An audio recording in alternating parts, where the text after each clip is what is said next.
Եգիպտոսի նախագահ Աբդել Ֆաթահ Աս-Սիսին երկրում 3 ամսով արտակարգ դրություն եւ երրորդյա սուկ է հայտարարել։ Նախագահը հրամայել է անհապաղ զինված ուժերի ստորաբաժանումներ տեղակայել եւ օգնություն ցուցաբերել քաղաքացիական ոստիկանությանը կենսականորեն կարևոր օբյեկտների պաշտպանության հարցում։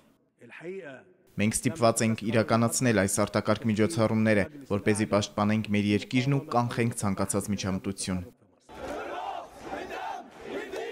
Իշխանության գործողությունների պատճառը Տանտա եւ Ալեքսանդրա քաղաքներում ղպտիական եկեղեցիների հարևանությամբ իրականացված երկու պայթյուններն են, որոնք ավելի քան 40 մարդու կյանք են խլել։ 126-ն էլ վիրավորվել է։ Եգիպտոսի ղպտիները զայրացած են, վրդոված ամբուխի հաշվեհարդարից հազիվ է կարողացել խուսափել դեպքի վայր ժամանած Տանտա քաղաքի անվտանգության վարչության ղեկավարը։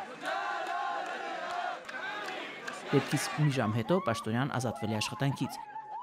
Իսլամական պետություն ահաբեկչական խմբավորումն արդեն ստանձնել է հարձակման պատասխանատվությունը, միաժամանակ հայտարարել, որ նոր ահաբեկչություններ է իրականացնելու։